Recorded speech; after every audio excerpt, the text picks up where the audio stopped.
Hello, everyone, and welcome to another episode of the Deadhead Cannabis Show. I'm Larry Mishkin of Mishkin Law in Chicago, joined today by my co-host, Rob Hunt of Lene Holdings out in San Diego, who after a few weeks away has made it back to the microphone. Rob, nice to have you back. So good to be back. It's so nice to be back in Southern California, where my internet works, and everything seems to be working back in the home office. So very pleased to be around and ready to talk weed and the Grateful Dead. Wonderful. We have a great show today, August 22nd, 1993, from Autzen Stadium. We call that, more recent Dead. A year maybe when the Dead weren't at their finest, but occasionally shone through, and this is certainly one of them. Dan, why don't you kick us off with our opening musical clip here, and we'll just let everybody listen to it, and we'll talk about it afterwards.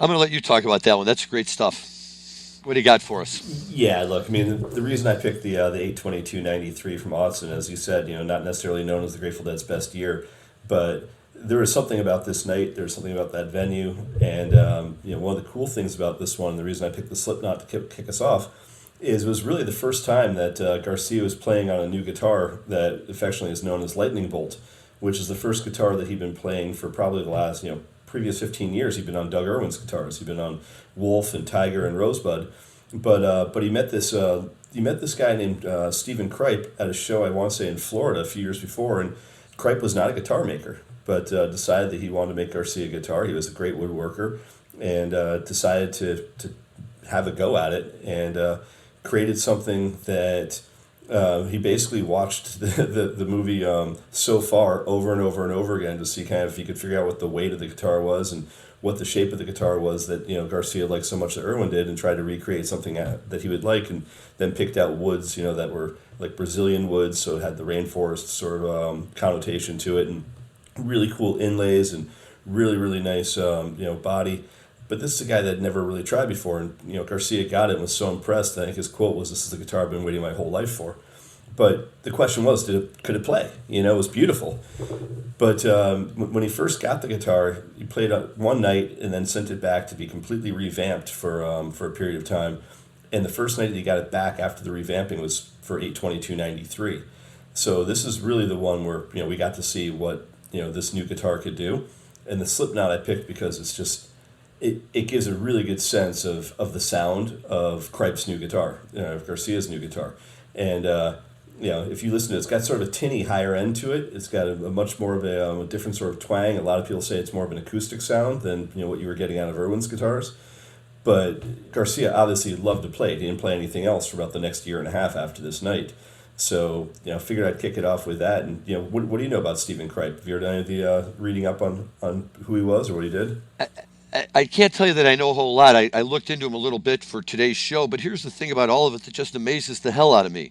Being a woodworker has nothing to do with making a guitar. I love the fact that this guy was ballsy enough to just say, I can make a guitar. And what I saw and what you sent over was it's like he watched some videos. There was no YouTube back then, right, for him to go to. So he had to make do with whatever information he could find. And basically just doing it that way. He went ahead and he did it. The quote was, about the guesswork that he had to make to get it right, and this guy got it right. And I think that's just so astounding. That someone who is obviously an artisan and had great skills was able to take those skills and translate them into something. This is just my thought, but I would have to say manufacturing, an instrument that's made out of wood and where the shape of the instrument is so crucial in the sound that the instrument makes. For somebody with no musical experience to be able to step in and knock the socks off of Jerry Garcia is a great story. And that to me, that's just very cool that, he put together. And look, if Garcia says that's all I'm going to play and he plays it exclusively for a year and a half, you're never going to get a better endorsement than that. Yeah, I agree. And the really cool thing is that the second he started playing this, he ordered another guitar pretty much on the spot, which Cripe actually made for him, which became known as Top Hat, which Garcia never played on stage, but he actually played at home all the time. So, that was the next one that, that was expected to kind of be introduced to the audience. But there's one after that. Cripe produced 4 guitars for Garcia, and the next one was called, there's one called Saturn, and there was one called, I can't remember the other one, but the Eagle, I think. And that's the one that looked a little bit different than an Irwin guitar, but by all accounts was the next one that Jerry was planning on bringing to the stage as like his main guitar, which we never actually got to see him play. So it's one of those things that someone obviously has bought them out of auction now. I'm not sure who owns each of these guitars. I know that the Rock and Roll Hall of Fame did an exhibit with some of Cripe's guitars along with Doug Irwin's guitars. But someone's got that out there and has essentially the tone that was created specifically for Garcia. And if you look at the work that's done on these things, like anyone that's out there in the audience listening, just Google Stephen Cripe Garcia and take a look at what he was producing. And these things are some of the most beautiful guitars I've ever seen. And I would have loved to have gotten to hear some of these played on stage, because every single one that Jerry had, between Wolf, Tiger, Rosebud, Lightning Bolt, Top Hat, etc., they all had different sounds, different tones. And I was a huge fan of Lightning Bolt. A lot of people weren't. A lot of people thought it was too tinny. But there was reasons I love this guitar, and it allowed. There's places on the fretboard that Garcia was playing that he never played on, let's say, Tiger, which is anytime you can get someone to sort of step out of their comfort zone and to go into new areas, I thought was really cool. But I thought that Slipknot does a really nice job of kind of showing off the range. It does, and it's such a fun tune. I mean, it exists as a bridge number, right? I mean, it's a bridge number within which they can improvise and play around for a few minutes, but it's just basically to take us from Help on the Way to Franklin's Tower, and right, not unlike I Am Hydrogen for Fish. It is that carrier tune that takes you over, and too many times I just take it for granted, right? There's a really good Help on the Way, they get caught up in that really long jam that becomes Slipknot and eventually makes its way into Franklin's. And to me, the Slipknot is a lot of fun. I enjoy it, but I just don't have enough of a musical ear, to be able to necessarily follow their patterns. And one of the things that Rob Cords from Dark Star Orchestra pointed out when he was on the show a month or two ago, and we talked about how much rehearsal they have to do before they go out on the road. And he said whenever he goes out on the road, before he goes out, one of the tunes that he spends a lot of time rehearsing is Slipknot, because over the years, the way the Dead played it changed. And depending on what era the show they're going to be covering is in, he needs to know, what beat for, Slipknot was the one they were using at that time. And I found that so fascinating because, again, I just didn't spend enough time appreciating, the music going through there at that moment. I recognized the parts that I recognized, and the rest of it was just great Jerry jams where I'm sure I was blissed out and, loving life at the moment or whatever. And but it's a great tune and it's great to hear. And it's a great example of this new guitar. Yeah, for sure. And, speaking of Fish, sorry I missed you last weekend. I was hoping to make it out to Alpine, come out and hang out with you for a couple of days, but it sounds like you got a couple fun nights out there. How are the shows? Shows were great. And yeah, I am sorry you missed. It turned out that I had a couple of extra tickets and reached out to Rob, who I knew was on the East Coast, eventually heading back to the West Coast, and Chicago's right in the middle of everything. So we kept our fingers crossed he could not make it, but I wound up with great company. My good buddy Kevin drove me up there one night, got me my seats, so I sat next to him all 3 nights, got me my VIP parking passes. So every night we were out of Alpine Valley within 10 minutes and on the road. So Kevin, huge shout out to you, man. You're the best. My son was there, although he was hanging out with the rest of his crew up on the lawn. They're big guys going up to sit, on the blanket up on the lawn. And Kevin is like me. That's all nice. We'll come see you at halftime. But for the show, baby, I want to be under the roof and, feel the energy coming back out towards me. And just one other quick shout out I have to give. The very first night we got a pavilion pass. So we had the same seat for all 3 nights. So, which was fine, but you got to know the people around you really well because they were the same people basically for all 3 nights. And right at the end of our seats on our row, the next group of seats was held down by a group made up of Tara, her boyfriend Phil, Jerry, Jackie, a guy named Lucas, I think. All of them, they were all really cool. And the first night was Tara's 100th Fish show, so she was really psyched. And I was telling her I'm just psyched because it's a Fish show. And but they were there the second night, the third night, and that's kind of the fun. I really missed that from the Grateful Dead, where you'd go to a show and you could be sitting next to somebody, and the next thing they're your best buddy, and anytime you see them there or at any other show, you've got that connection. And so they were all really cool, and we're hoping to bump into Tara and Phil and maybe more of them at Sacred Rose in a couple of weeks. And if you guys are listening, great to hang out with you. Tara, killer 100th show. Look, I as I was telling you before, I'm at that stage of being a fish head where it gets dangerous because I know a lot of the songs now. So when you get to know the songs, you start to order them in your mind in terms of, well, I'd really like to hear this one. I really like to hear that one. And as any deadhead knows, it gets really dangerous when you go to a show, really counting on the fact you're going to hear the song you want and that they're going to be on that same wavelength. When it happens, it's wonderful. When it doesn't, it can be frustrating. But nevertheless, what I find about Fish that I like so much is even when they would dive into a song that I really wasn't quite ready for, I really didn't know that well, or about a third of the way through, he's jamming so hard, they're all jamming so hard, and the crowd is screaming so loud that you're like, this is just great. And, and you just roll with it. And right from the get-go on this first night of August 12th, the Friday night, with Fuego coming out and opening, and a Halley's Comet, which after the first time I heard it, and I couldn't figure out for the life of me how any song could just have one lyric repeated 50 times in a row. I now find that I enjoy the tune very much, and the jamming that comes off of it is a lot of fun. I'm a big fan of Destiny Unbound and the MoMA Dance I really like. And the nonsense lyrics at the end. Of the MoMA Dance? No, of Haley's. There's that whole nonsense, like, the plates of spaghetti and the. Right. No, you're exactly right. And I mean, all those lyrics, when you stop and you listen to them, are kind of nutty. But like every other song with Fish, what ultimately happens is the music wins me over so much that, the lyrics, to me, just become more of a time placement thing in terms of where in the song they are. I mean, some of them are silly. I think Sleeping Monkey is a lot of fun. I love those lyrics. I was hoping to see that. I didn't. I like the lyrics in NICU. I was hoping to see that. I didn't. I was hoping to catch a You Enjoy Myself, and I didn't catch that. But on the other hand, I got an Ass Handed, which was great from John. I got a Golden Age, which is a great tune that I've always loved. Ghost is always a great one from them. A really good David Bowie. And then for the encores is where it really paid off for me. I got my first Lizards ever. So I was very happy to catch my first Lizards, and Tara was very happy to see Lizards on her 100th show. And then just to really put a capper on it, they jumped into More, which was a song that had been on my list of songs that I knew I had heard before, but I hadn't really appreciated them at the time, so I was hoping I would hear it. And we got that, so that was tremendous fun. The Saturday night show, my wife came up and joined me, and look, I kind of felt like the night I was at the Dead and they played St. Stephen, right? Something special is happening, but you really can't gauge the level of how special it is. And they came open up with 1999, into Fluffhead, and into Saw It Again. And I'm going to turn that over to you, Rob, to explain the significance of those tunes coming in that order. Yeah, well, I mean, this is where, again, we turn into real nerds on the show.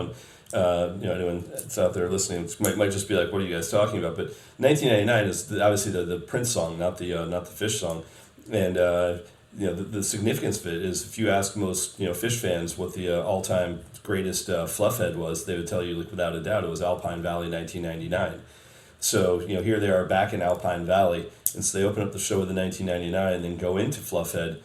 Sort of to recreate, like, hey, we're paying homage to the fact that we know the best Fluffhead we ever played was here in 1999, and then play Saw It Again afterwards, which is like, all right, we saw Fluffhead here in 1999, and you just saw it again. So, I mean, and by the way, Fish is one of the only bands that's that creative. They've always done that for the third night of Dick's Sporting Goods during Labor Day weekend, where, they'll spell things out, and you got to try to figure out what the message is.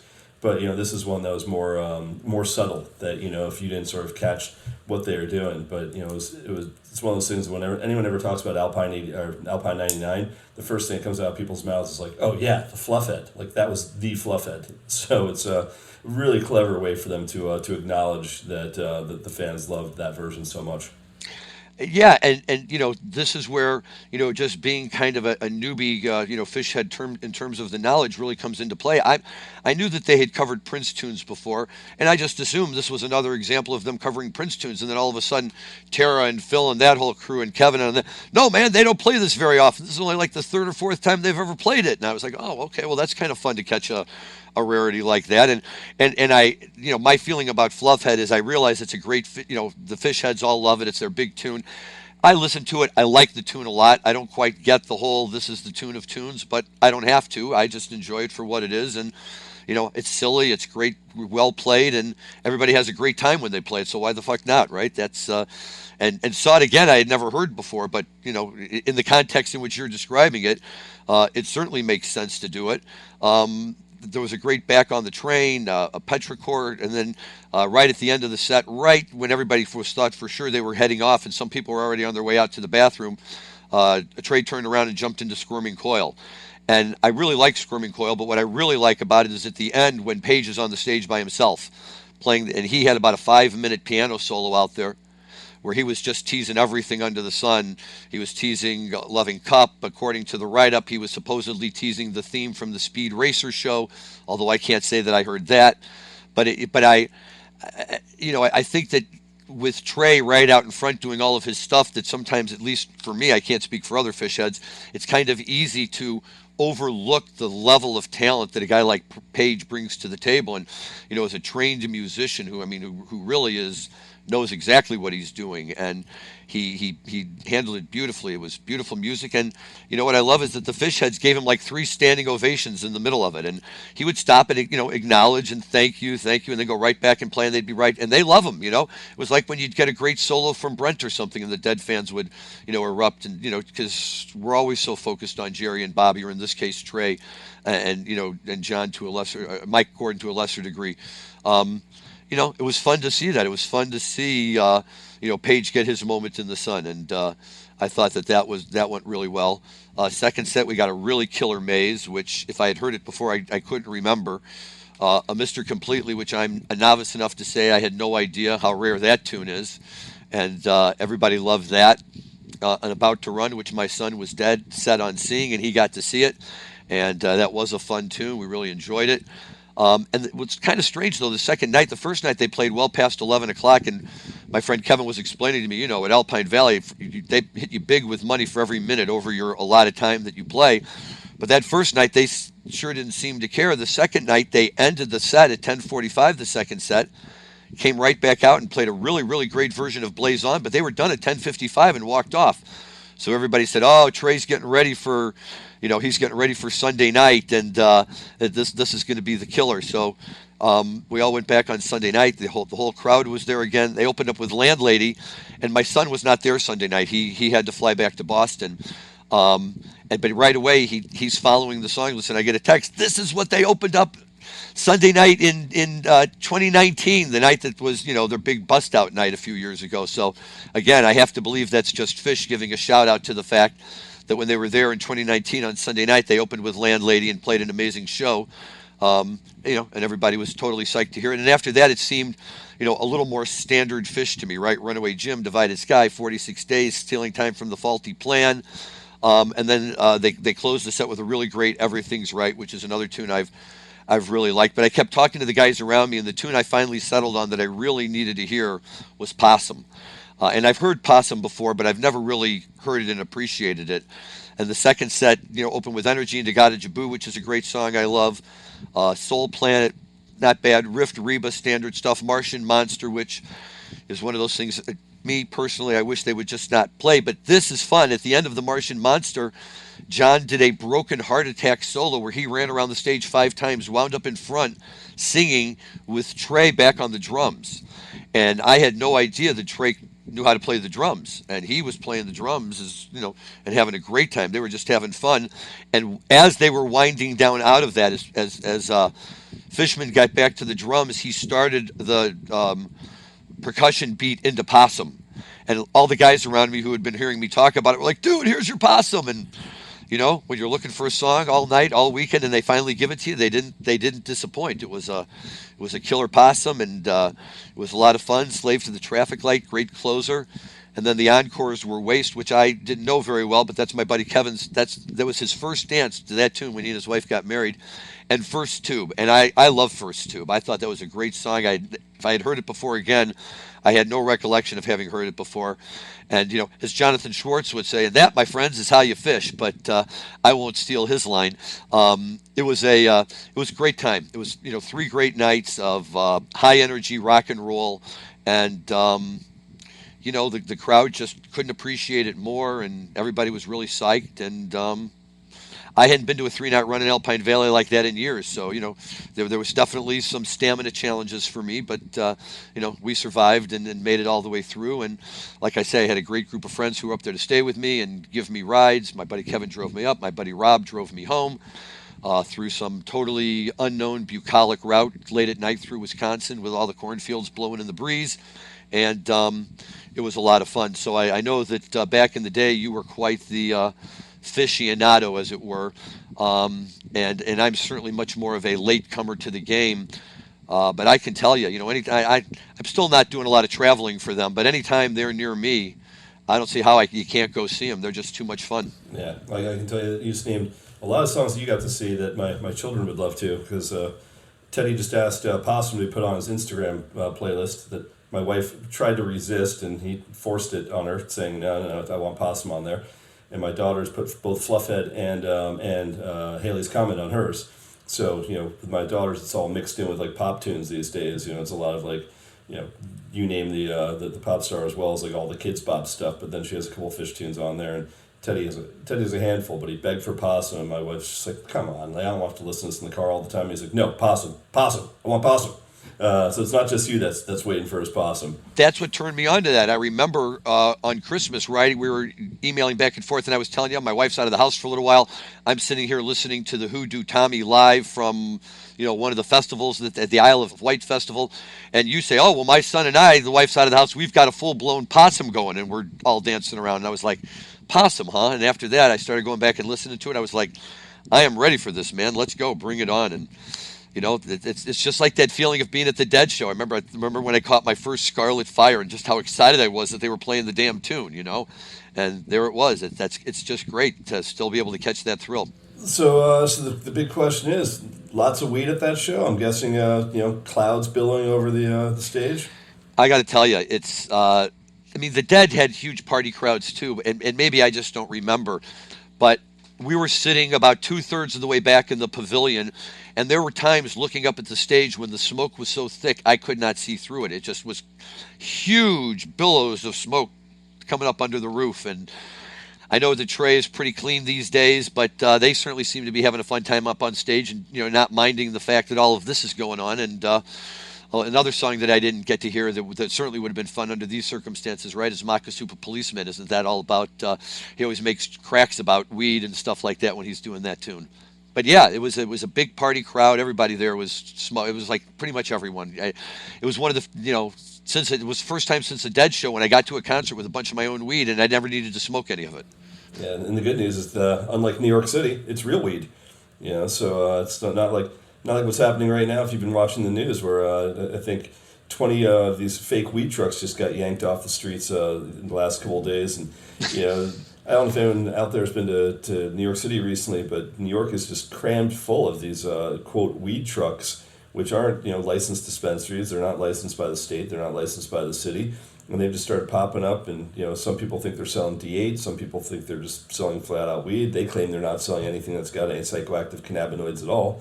But at this point, the city's had enough, and as of the last couple of days, they've gone out there and just started towing these guys. Some for parking fines, and some just saying you guys are unlicensed retailers of cannabis products, so you're gone. I don't know if you've been seeing any of the same stuff happening in Chicago, but it's kind of crazy that New York has allowed this people to get away with this for so long before actually doing anything about it. Yeah, Chicago, they regulate that too tightly. They need the money. They'd be on you in day one. And under, even selling hemp is complicated, right? Because while it's legal, you still have to let the people know you're doing it and get everybody's permission and all of that. But, look, again, this is what happens, right? Isn't this the result, like we've talked about in the past? We're now talking New York, they voted legal weed in. They voted adult use in. but it's not there yet. And while these programs struggle to get online, all these other people are running in to fill in the gaps while they can. And, that's what these guys are doing. And and the problem is the consumer doesn't know the difference, right? The consumer sits there going, okay, well, I'm seeing weed out here, and it's like they don't know who's a licensed retailer and who isn't. I mean, I've had friends like our mutual friend Dave Branfman, a couple of years ago was telling me at dinner one night that he went into a certain town and was like, buying weed in Southern California. And the other guy and I at dinner were like, well, there is no legal weed in that town. And you went into a trap shop. And he's like, wait, what? But I thought I was supporting like the new industry, the new legalized weed. So, and that's someone that works in the industry. That's someone that's pretty in tune with what's happening. But in New York City, you get a tourist that comes in. They go, oh, yeah, is weed legal in New York? And someone's like, oh, yeah, we legalized it. They're like, okay, I'll go over to that truck and buy something.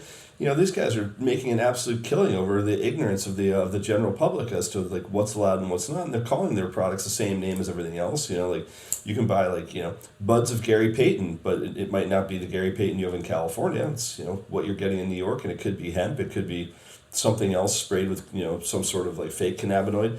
But there's got to be a bright line delineation. What did P.T. Barnum say? Yeah, it's sucker born every day, right? But in this case, I don't think they're suckers. I think there's there's a misinformation gap. No, they're just ill-informed. Yeah, and then I think they have to display something that says, like the way like Dutch coffee shops have that sticker on them that lets you know if they're actually legal. There should be something that allows people to say, okay, is this group a legally licensed cannabis retailer, and are they actually selling the product that I think I'm buying? Well, I would say that that's on the state, but I think it's even more on the industry. The people in the industry who are out there, they have to step up and they have to call this out for what it is. And and make us think about it, because it's their potential business that's getting taken away. And not only is it getting taken away, but it creates a negative buzz for the industry, and that doesn't help them at all. In fact, it hurts them. So it would be nice to see some cooperation among government and the bigger MSOs and some of the other successful parties out there, to try and step in and push for those types of regulations. Because look, there's New Yorkers. How many times can you go to New York and buy a really expensive knockoff watch, a really expensive knockoff ladies' purse, a really expensive knockoff anything, and think you've just gotten the greatest deal in the world till you go home and your local jeweler friend takes a look at that and says you just got taken to the cleaners, right? And that's New York City's famous for that. So maybe with weed too. Well, to reference our next song clip from Autzen, if I had my way, I'd burn all those fake retailers down. And so it's you gotta be careful about where you're buying. And you gotta make sure know what you're going after. So, but yeah, it's a crazy interesting story that I know is not over yet. But maybe we get back to some Grateful Dead here for a minute. So I mean, Dan, I queued up Samson as the next choice in here, and again for a lot of the same reasons I did the Slipknot. And that's it's got some great ability to showcase the new Cripe guitar. If I had my way, if I had my way, if I had my way, I would tear this whole building down.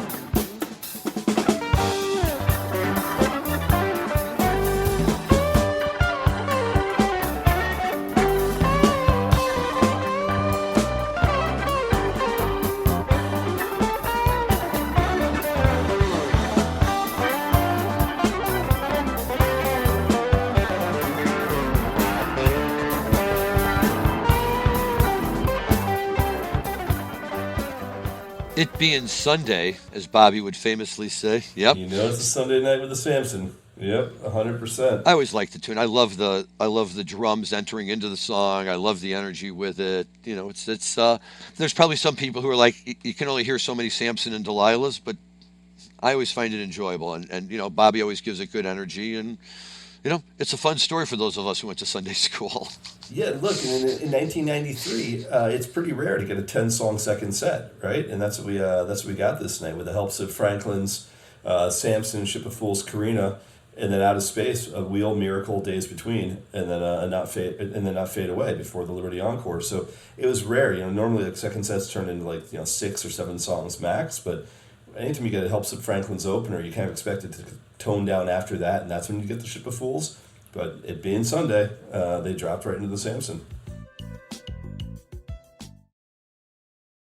Speaking of burning buildings down and sort of, did you see that Burner from Cookies is on the cover of Forbes magazine this month? I did. Well, I hadn't, but when you sent the story over, I saw it. And hey, look, marijuana guy's making it big, man. I love that. Forbes magazine. I mean, hell, for God's sake, that's like we're not talking about Rolling Stone. That is huge. That's big time. It's big time that they would want to feature somebody like that, and then it's big time to get to be the guy they feature. Yeah, like, it's the first time they've actually put a weed CEO on the cover of Forbes the entire time they've had the magazine.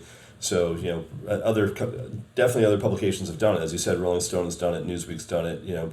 But Forbes is kind of more of a buttoned up, respected publication. They've been great about following the cannabis industry for a while. They certainly have 2 or 3 cannabis writers that are on staff at this point. My buddy Chris Crane being one of them that writes to them pretty frequently. But the interesting thing I think I've thought about Burner being on the cover wasn't just the novelty of having a cannabis CEO on the cover, but it was the quote that he has on the cover of the magazine, which is it's hard to sell legal weed, which I thought was really interesting because I think a lot of people have this misconception that Burner actually sells weed, because he is the face behind Cookies as a brand, but if you actually understand the Cookies contracts, Burner doesn't sell weed. Burner sells packaging. Burner sells a lifestyle. He sells the brand stuff. He sells a lot of apparel. And he licenses his name to different growers to be able to sell stuff that's packaged in his boxes, and they pay him for the privilege. So he takes a couple % rake off of every product that's sold in the Cookies name, but he's never sold a legal bud in his life. Never sold a legal bud is I think accurate, as I said.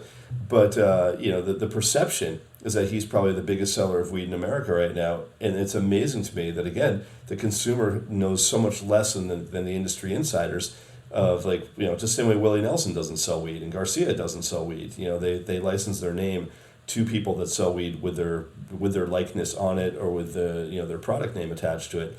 But Burner's been really, really clever about how he's built this massive empire across probably 15 states at this point, using the Cookies brand name. Very cool. Look, it's just a big moment, and it's another milestone for the industry as it moves, towards its path, towards normalization. And it'll really be something when they feature somebody on the cover of the magazine for marijuana who's not otherwise already famous, right? When they show like a Charlie Bachtel or a Ben Kovler or one of those guys, and they're being featured for their celebrity status as the marijuana giants that they've grown into, and I suspect we'll get there as well, and that all of that will be celebrated in its own time in its own way, but it's just nice to see, and I know a lot of people that would be reading that magazine and looking at that.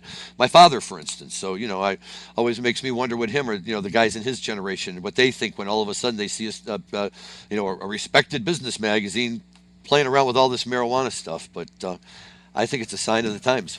Yeah, I do too. And 10 years ago when you saw some of these magazines first covering, I remember the first time I was interviewed by Bloomberg. The quotes that they gave me, they were trying to bait me into silly things. Do you have any Art Crumb comics behind your counter at your shops? And I was sort of like, really, guys? You're trying to intentionally cheapen what it is that we do for a living and sort of poke fun at it, and you're trying to get that quote out of me to, where my answer was is that even a real question? It's like you can't really allow them to bait you into it. Whereas now the articles, actually the coverage about the industry is what's happening with your business, how'd you build the business, what makes it exciting. It's no longer quietly mocking you from behind the scenes, expecting that you're not going to notice what it is they're trying to do. And again, I think journalists in general are great at doing that. They try to sensationalize everything because it sells more copy, but that's why getting editorial control of the story you're featured in is usually important, because they can't paint the industry into a corner. Well, not when you have an industry that in the last few years has had sales as high as 975 million or whatever these numbers are that some of these people are getting. Just these insane numbers that people are getting for selling off when they sell off their whole portfolio of licenses, right? I mean, and they can generate when you have an industry that's generating that kind of money, you can't ignore it, right? I mean, the big commercial financial magazines and publications can't ignore that kind of money. They have to acknowledge that it's out there. Without a doubt. I mean, obviously it's come down quite a bit recently, and we saw earnings week happen with all the publics. So it's not quite what it was, but revenue's still increasing. We're just waiting to see whether or not the the next pop happens, but a lot of that is largely attributed to whether or not safe banking goes through. And we got some news out of that today as well that Cory Booker seems to be intentionally trying to kibosh SAFE in favor of trying to add additional provisions to it that would make it a bit more equity focused than it is today. Which again, I'm totally in favor of, and I think that social equity should be pushed more. And I love what just happened to Massachusetts that my friend Chanel Lindsay helped push through. But there's a lot of stuff that's happening on the equity front. I don't know if we want to derail the single most important piece of legislation to the industry right now over something that can be fixed retroactively or through a different piece of legislation. I understand that this might not go as far as Booker wants or as far as different groups in the industry want. But if you actually want to see the industry, take off and actually have access to capital again and watch asset values start to rise, you've got to do something, and that something first is passing SAFE. I couldn't agree with you more. I'm a big fan of social equity. However, I'm not going to lie, I've become very disillusioned because I have yet to see a state, including Illinois, for all their talk about social equity, actually put together a true social equity plan that will achieve the goals that they're looking for. And we don't have to sit here right now and go through all the problems with what some of these states have done, but it becomes a very complicated proposition, and that's because when you get into the issue of social equity, what I might deem to be equitable is certainly not something what somebody else might deem to be equitable. And if you're talking about people of color, I'm sure they're going to come at it from a different perspective than you and I. I'm a big fan of social equity, and I would like to see it work if it can be made, to work on some level. But it's a process that's going to take time and is going to take a lot of input from people and a lot of patience and a lot of everything. And while all of that is going on, we need banking. We can't let banking be held hostage to these other issues. As much as we need to have social equity, without banking, the industry as a whole suffers anyway. If we're going to have social equity, I would think it would be great for the social equity owners to know that they can go down to their local neighborhood bank and be able to get money and not have to deal with third-party private lenders who will most likely offer terms far more outrageous than anything you could get from a bank if they were willing to do business with you. Well, that's why I love the Massachusetts law that just got enacted. The one I was just making reference to is it actually has a pool of capital set aside that applicants that meet the equity requirements can start tapping into, that they can finance through the state or what their build out's going to be. So you're not taking predatory lending, and you're not essentially going all the cash isn't being sucked right back out by the same people you're trying to avoid. So if you're really trying to empower people that have been prejudiced by the drug war, whether it's people of color or whether it's felons from nonviolent drug offenses, those people need a way to actually to access capital that's not going back to the same guys they're trying to prevent from just getting licenses in the first place. So it was really, in many ways, the equity programs, we've talked about this before, have been, largely sort of straw man operations anyway.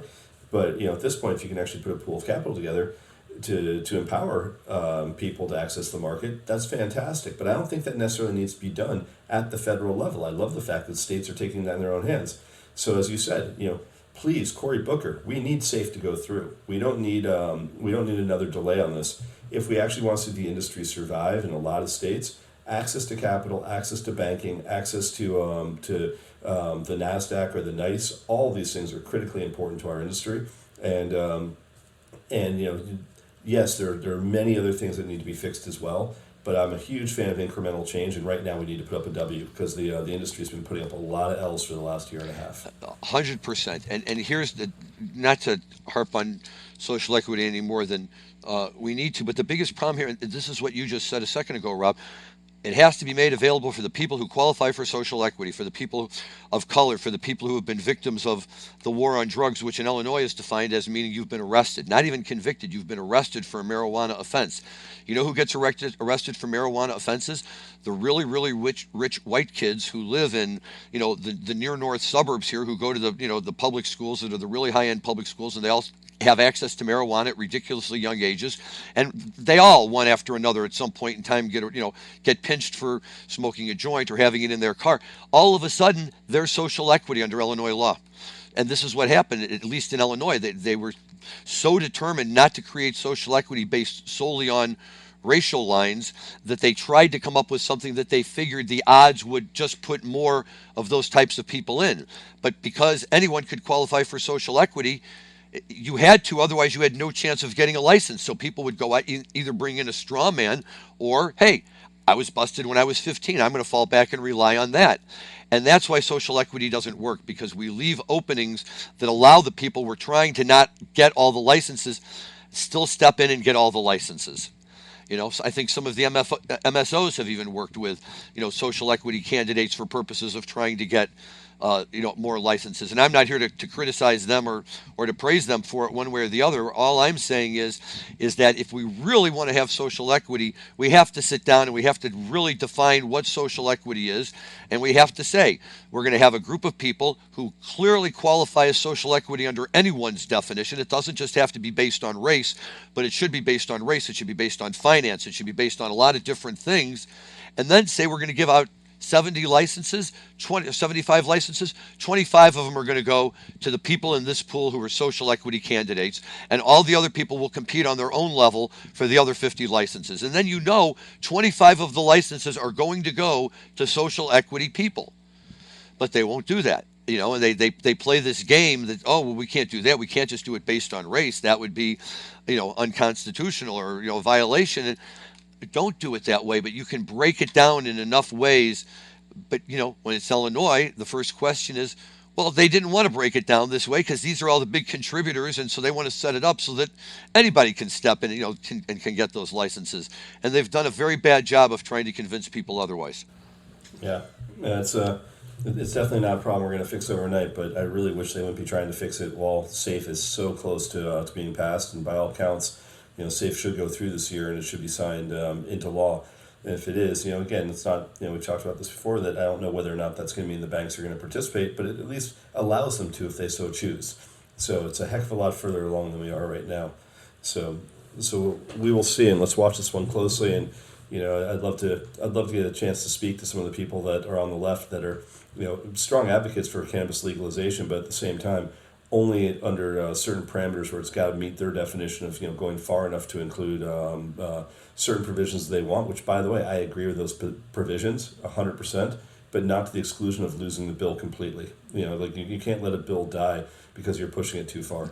And look, that's a classic Washington, D.C. tactic, right? A bill's going through, we're going to go tack on 50 other things, and try and do it that way. The answer is no, absolutely not. Financing in this industry, if we get the SAFE Act passed, it will benefit social equity people in a way that they're not currently benefited. It will give them the opportunity to go into a neighborhood bank like any other business and try and get a loan to be able to compete in the industry in which they've now been given a license. And right, if we know that if there's no banking, the rich guys still have people they can go and get their money from.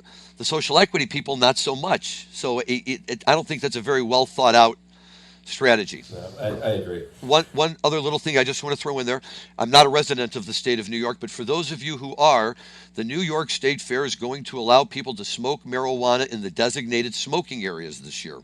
And reading the article about it, it's as though the only issue is where are you smoking it, not the fact that people are smoking marijuana in public. And I love that.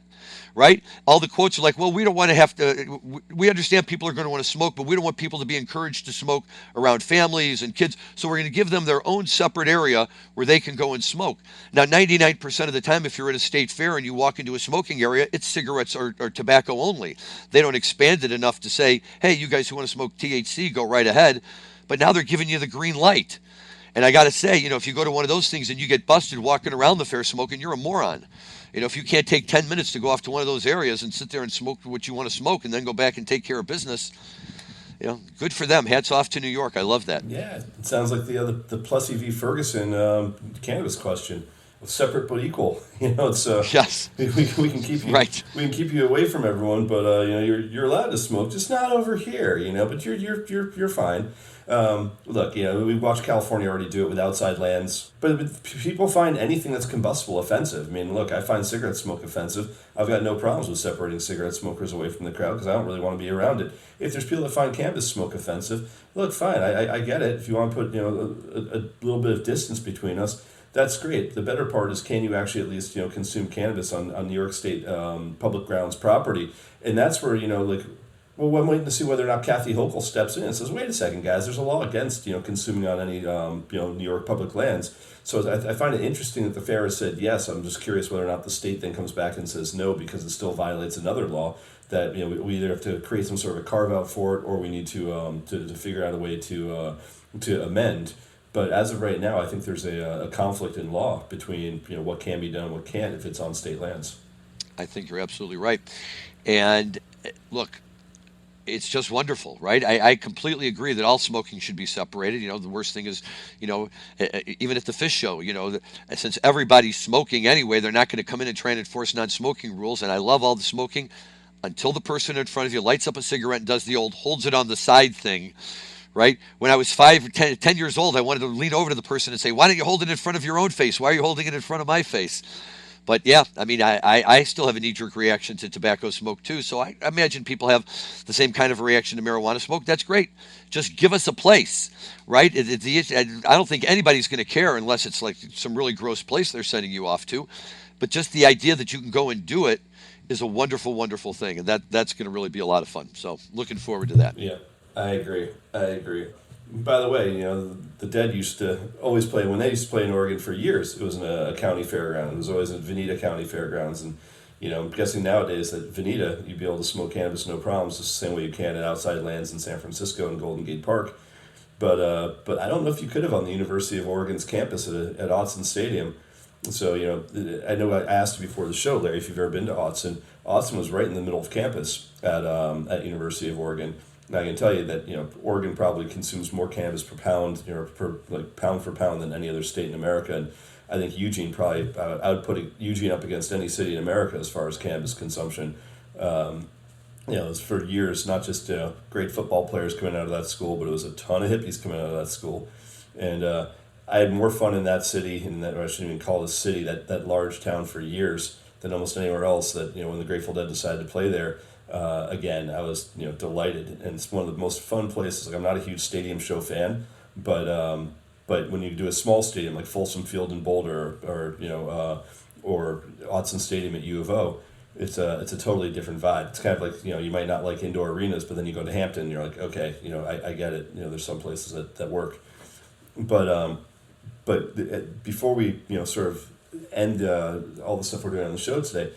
The key reason I picked this show, outside of just the coolness factor of Autzen and the coolness of the new guitar, was there's one highlight from that night that I talked to you about, and I don't think a lot of people know about, which is that they opened that night with a Jack Straw, and in the Jack Straw, Weir was having a lot of problems with his Stratocaster, and he kept trying to get it to work, and it kept not working, and he got really frustrated. You could see him on stage visibly upset that his guitar wasn't working. And he kept going back to his stack and trying to work with it and trying to get his techs to work with it. And finally, right before the jam started, he kind of just had enough and he just storms off, just walks off stage. And he does it right as the jam was starting. And doesn't come back. And Garcia goes into the jam and just starts going for it, I think expecting that Weir would get back before, they came back in to sing Jack Straw from Wichita, the sort of the crescendo portion of it. And Weir just doesn't come back. So you've got, I think it's a 3-minute and 40-something second jam of Garcia just going solo. And, I can't think of another time that I saw the Dead where I actually got to see, Garcia be the sole guitar player up on stage, especially during a jam. It'd be one thing if it was during verses of let's say a Peggio, and Weir walks off and it's just nice, quiet, sort of slow tempo, looping. But this was full tilt Jack Straw jam with a brand new guitar and just crushing it. And rumor has it that backstage, when Weir went back there, he was so pissed off that he smashed his guitar to bits. Now, whether or not that's true, I've heard rumors of people that, because it's a stadium show, people could actually see into the backstage area from, the far side of the stadium. So allegedly, there's a lot of rumors out there that it's true, and then he came back out playing a different guitar that still had some tech issues. But the good part about it is arguably, I'd say it's definitely the best Jack Straw jam of the 90s, and arguably one of the best Jack Straw jams of all time. And if you look it up on Heady version, it's certainly the one that from the 90s gets way more thumbs up votes. But did you get a chance to listen to this one before the show? I did. It's very exciting, and I'm excited to share it with everyone. You're right. It gives them a very noticeably different sound when it's just and quite frankly, I think that's a tribute to Weir. Really, that's not designed to be a backhanded, compliment. That's a tribute to Weir, because what we're not hearing is all of the little fillers and all the things that he normally puts in there. And although Garcia's playing is beautiful, it really highlights the extra that Bob Weir brings to the band, and in that respect, it's kind of cool.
Prime example of something that you always complain about, which is you don't know where to play. Like it's really hard to keep it to 30 seconds or 40 seconds. In something that's so good. I could have played that entire jam, and that jam stays that hot the entire 3 minutes and 40 seconds they play it. So anyone out there that hasn't heard the 8:22:93 Autzen Jack Straw, go back and listen to it. And as you said, it's not a poke at Bob Weir. It's more the fact that Garcia was able to hold it down. Because I would say the best Jack Straws definitely have Weir all the way through. But this is such a unique thing because the jam is so much longer. Normally a Jack Straw jam, clocks in at like a minute and 30, minute and 40 if it's a big one. But to go for 3:40 of just sort of the hottest part of the song, it's just such a rarity. And as I said, I don't think it was on purpose. It was more that Garcia's just waiting for Weir to come back, and it's like, all right, well, if he's not here, I'm just gonna keep going. And thank God that he did. It's look, over the years they've all had. We were talking about the show a few weeks ago when Jerry couldn't come out, and Brent was playing the keyboards to fill in Jerry's guitar parts and stuff. And we it's wonderful to see, and it's not unlike, well, a little bit unlike, but it gives it the same kind of sound that you have with Fish, with one lead guitar player, a bass player, a drummer, a keyboard, right? And Fish is so tray forward with all of his guitar solos and everything. And listening to Jerry there, you get that unique kind of solo guitar sound. And again, not to smash Weir, but it's just fun to have the opportunity to hear it once or twice like that. Yeah, for sure. And speaking of that, I don't know if you realize, but Trey actually might have another guitar player on stage with him pretty soon. If you saw the announcement of the collaboration between the Trey Band and Goose, that's going to happen for, I think, 8 shows this fall. Did you see the commercial that they put out about it? The peanut butter and chocolate commercial? I have not seen the commercial. So it's fantastic. Trey's holding chocolate, and Goose's lead guy is holding a thing of peanut butter, and they did the old Reese's commercial from the 1970s. They bump into each other, and it's like, hey, you got your chocolate in my peanut butter. No, you got your peanut butter in my chocolate.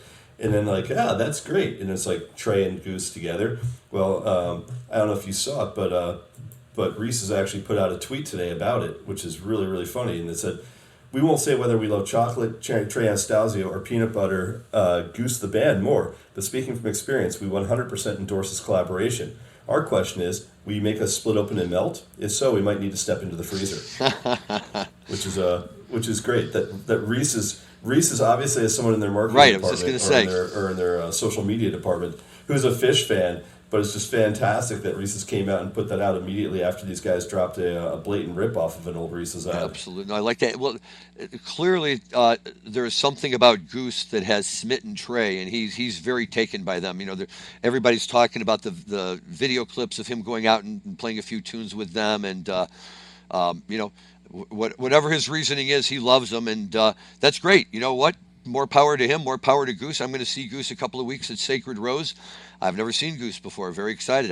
It's going to be a big night for me. I've never seen Humphreys McGee. I've never seen Disco Biscuits. I've never seen a lot of bands I'm going to finally get to see. How have you really? Wow, you've never seen Umps and you live in Chicago? Yep. How is that possible? I just never did. Wow, I mean, umps to me is like, when if you said like name a Chicago band, like who do you think of as like, Chicago? I would, name like all the old blues guys. I'd name the Blues Brothers. But I mean, if you say like contemporary, like name Chicago, it's Umphreys 100% for me.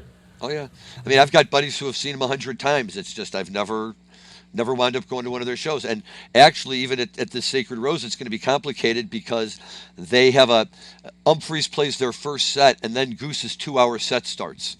So, everyone's like, oh yeah, we'll go catch the first set of Humphreys, then we'll go catch Goose and just listen to them all the way through because you can't miss Goose. So I was like, okay, fine, I'll do it like that. Are they on the same stage? No, no. So Humphreys will be doing their first set over here, and then by the time the first set is over, Goose will start their 2 hours. They're just doing one 2 hour set over there, and in the middle of their 2 hour set, Humphreys is playing their second set.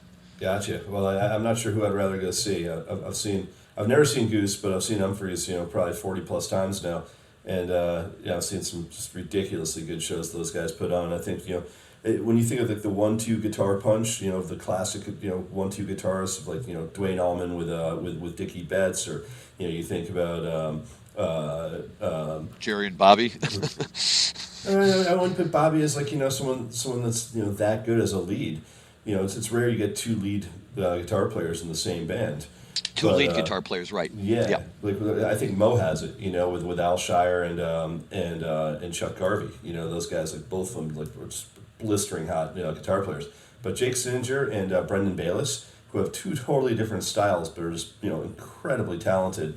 Humphreys, I think, is a 1-2 punch for guitar players. Is as good as it gets. Where those guys can just trade back and forth, back and forth, back and forth the whole time with totally different styles, and like they're much more. I mean, I think they consider themselves to be more prog rock than jam bandy, and their style. Like I'm not a huge fan of all their songs as far as like their singing.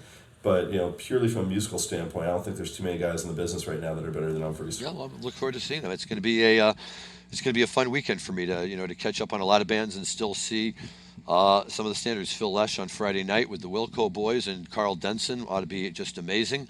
And Sunday night, J-Rad is closing out that night, and they're bumping up against a lot of good players too. But I some guy, well, I've seen J-Rad, I'm going to go check out other bands. No. If J-Rad is playing and I'm there, I'm going to J-Rad.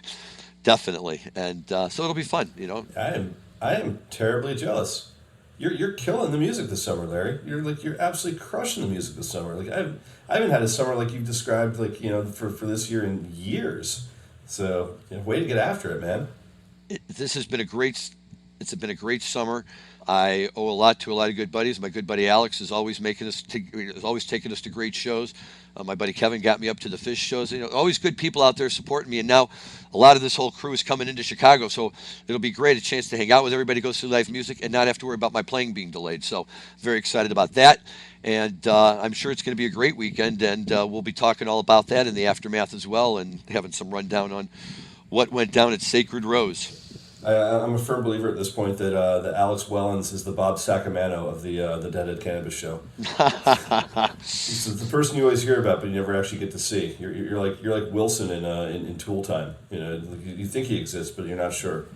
Okay, well we're bringing him on one of these days, maybe after Sacred Rose, and he can give his official report on that. But the only reason I believe you at all is I've met his wife. Okay, well, there's look, Andy's right there, and she knows all this. In fact, they just saw Phil Lesh just did a show out by them in the Bay Area somewhere, a free show that they were able to even walk to, and they were telling me all about it, and giving great raves on that, and they're very, very musically inclined. They're as tied into the musical scene as anyone I know, and I'm just lucky to get to go along for the ride, so it always works out well for me. Well, I got to tell you, Larry, it's nice to be back. It's nice to be doing the show again. I'm super excited for the next couple of weeks now that I'm back in a stable environment with a real internet connection and air conditioning in the house and not traveling, and so it's I'm back to my regular routine of very much looking forward to taping the Deadhead Canvas show with you.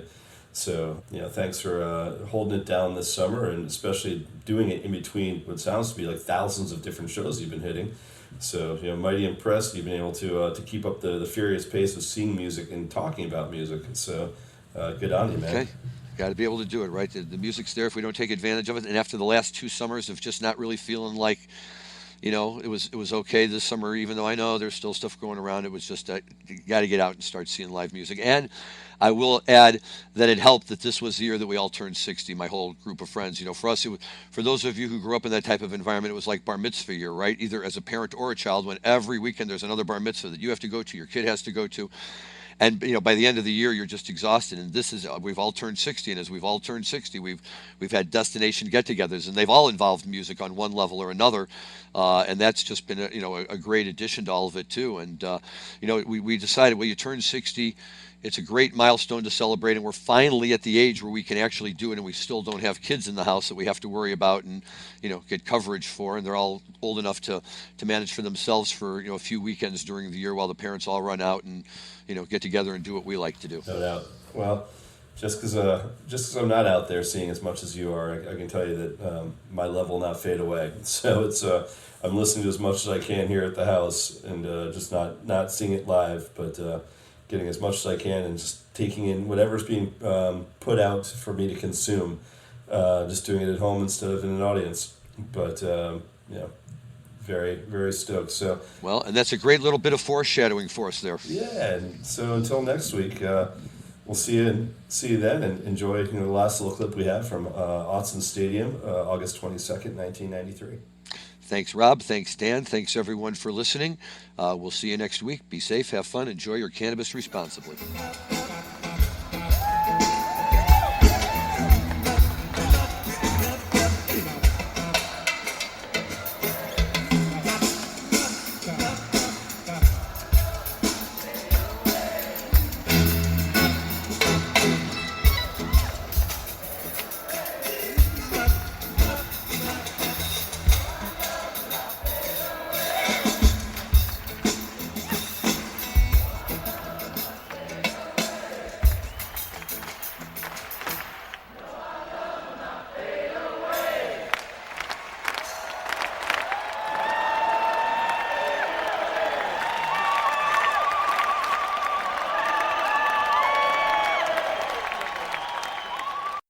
I'm Joy Beckerman, and I'd like to invite you to join me with my hemp industry leading guests on Hemp Baron. During my over a quarter century at the forefront of the hemp movement and emerging hemp economy, I've had the privilege of working with many of the world's most dynamic, innovative, trailblazing hemp pioneers. And now, every week, I have the honor of speaking with them and sharing their stories with you on Hemp Baron. You can download the latest episode every Wednesday at mjbulls.com or from wherever you listen to podcasts.